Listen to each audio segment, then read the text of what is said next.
C'est rare que des suites dépassent le premier film. Il y a beaucoup de suites qui sont vraiment moins bonnes et qui ne rendent pas hommage au premier film.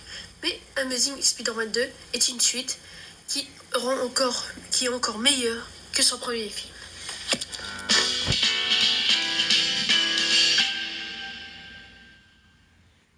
Ce film est pour moi le meilleur film Amazing Spider-Man qui est. Bien sûr, il y en a deux, alors c'est quand même facile de choisir. Je trouve qu'il a tout amélioré du premier film, qui faisait un film moyen pour le premier. Celui-là est très bon. C'est pas le meilleur Spider-Man, soyons honnêtes, mais il reste un très bon film. S'il y a un très gros point positif, c'est le costume. Je suis désolée, mais il est magnifique. J'adore ce costume Spider-Man. C'est peut-être même le meilleur costume de tout film confondu. Avec le costume noir de Spider-Man 3, ce sont pour moi les deux meilleurs costumes. Tout est parfait dans ce costume. J'aime beaucoup les couleurs, c'est très vif. Beaucoup mieux que le premier costume du film, qui était vraiment pas beau. Celui-là est magnifique, j'aime beaucoup ses gros yeux, tout ça. Il donne vraiment une très bonne allure et un gros style. Qu'est-ce que je pourrais dire d'autre comme point positif? Il y a aussi la musique qui est beaucoup plus marquante que dans les deux autres films. Le thème d'Electro est très bon. Le thème aussi de Spider-Man que j'aime beaucoup. Il y a beaucoup de petits trucs comme ça. Je vais vous d'abord Et les méchants sont vraiment mieux gérés que dans l'autre film. Si je devais parler aussi d'un méchant, c'est Electro. Electro est plutôt plus cool. J'aime beaucoup ses pouvoirs, tout ça. Mais je le trouve assez cliché, ce qui est assez dommage. Ça reste un très bon méchant.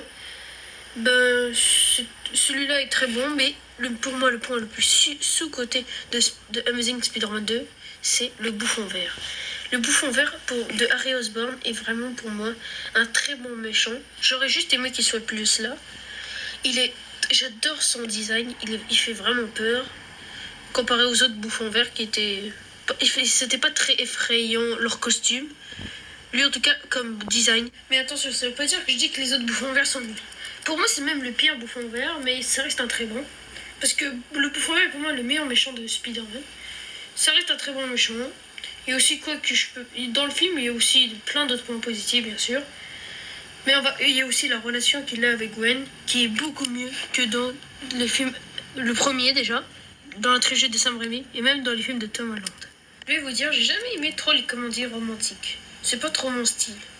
Je trouve même ça comme assez lassant, pas très intéressant. Mais dans ce film, c'est plutôt bien géré. C'était assez risqué comme de mettre ça comme en intrigue principale, surtout pour un film Spider-Man.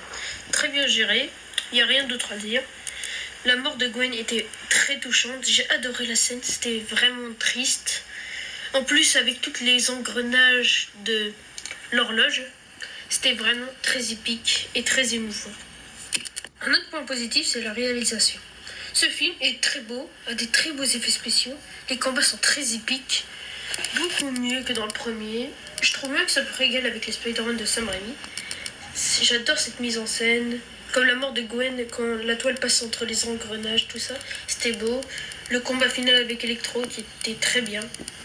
C'est pour moi une très bonne réalisation. Comme pour le lézard, je trouve qu'Electro n'a pas un très bon design.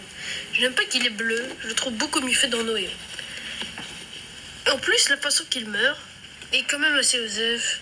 On s'en fout un petit peu. Bon, et aussi que les méchants s'enchaînent. J'aurais aimé qu'ils combattent en même temps. Ça aurait été beaucoup plus épique, comme dans Spider-Man 3. Ça reste très bon, j'ai rien d'autre à dire. Aussi, il y a des fois on s'ennuie un petit peu devant le film. Il y a quelques ventres mous. Mais sinon, c'est tout ce que j'ai à dire comme point négatif. Oui, j'allais presque oublier celui-là, le Rhino, qui est vraiment très anecdotique. On s'en fout vraiment de lui. Je trouve même pas que c'est un point négatif en soi, parce qu'on le voit très peu. Je crois qu'on l'aurait mieux vu dans une suite. Aussi, son armure est quand même assez stylée. Sinon, c'est tout ce que j'ai à dire. Qu'est-ce qu'on pourrait dire au Rhino? Pour conclure, Amazing Spider-Man est très bon. C'est pas le meilleur Spider-Man, mais c'est pas le pire. Je suis déçu qu'il n'y a pas eu de suite. Je suis vraiment dégoûté. Cette saga aurait mieux fait de se terminer. C'est triste un petit peu pour ces films. Je trouvais qu'il commençait vraiment à s'améliorer. C'est tout ce que j'ai fait pour les critiques des Amazing Spider-Man. On va attaquer les films de Tom Holland.